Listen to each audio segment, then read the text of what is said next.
You know, the Templars and the Freemasons believed that the treasure was too great for any one man to have, not even a king. That's why they went to such lengths to keep it hidden. National treasure follows the quest for the lost treasure of the Knights Templars, possibly passed down over generations, from the ancient Templar Knights to the Scottish Freemasons, and then, just maybe, to the Founding Fathers of America. But could any of this be real? Who are the Knights Templars? What happened to their treasure? Is it hidden and awaiting discovery? Controversy and mystery shroud almost every theory on where the treasure is, but certain facts are beyond dispute, like that George Washington was the head of the Masons in the New World, and he used Freemasons to form the officers of the Revolutionary Army. Nearly half the signers of the Declaration of Independence were Masons, and a number of people involved in writing the Constitution were Masons. Paul Revere and John Hancock were Masons, and these Founding Father Masons, they just may have known something about the Templar treasure. So, who were these Templar Knights who had accumulated great riches over the centuries? They were formed in 1118 in Jerusalem to protect Christian pilgrims in the time following the First Crusade. It is widely held that they uncovered King Solomon's treasure in Jerusalem about this time. Over 2 centuries, they carried the treasure they had captured back to Europe, and they grew in power until the King of France, threatened by their growing might, had nearly all of them seized at the same time. If one goes back in history to see what happened to the ancients, they were suppressed. A large number of them were arrested, tortured, and some killed. Even the Grand Master was killed.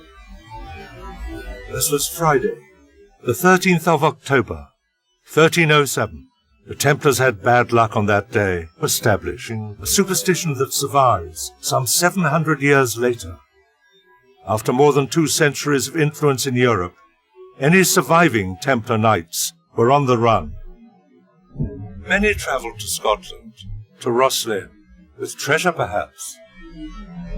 In Scotland, they found a convenient way to meld into the society by joining the Masonic lodges. The Templars designed the most mysterious stone chapel in all of Northern Europe at Rosslyn, perhaps with an eye towards hiding the treasure. The film claims the treasure found its way to America, but could that be so? Parkington Lane. Why would they move it from Rosslyn Chapel if that's where it lay? Why would the map lead us here, then take us somewhere else? At the end of the 14th century, life was difficult for the Templar Knights, and the treasures were not safe, as England was determined to have Scotland as its own. The Templars intended to establish 2 colonies in the New World, one at Nova Scotia, another to the south, in what is now New England. But what of the treasure? Was it later brought here? Wherever Masons went, they brought their marks. Wherever Templars went, they brought their marks. So 3rd degree Master Mason. Could American Freemasons, centuries afterwards, decode the clues of a Templar treasure map? I was greatly impressed to see the relationship between our forefathers and Masonry. About half of the people who signed the Declaration of Independence were Masons. A number of people involved in the writing of the Constitution were Masons. Benjamin Franklin was a Mason. It is conceivable that the American Founding Fathers, many of whom were Masons, could decode clues left behind in a New World. Our quest to retrace the journey of the Templar treasure through the centuries has led us from Jerusalem through Europe to New England. Was this the final stop? Right now, all we have are mysteries and tantalizing clues.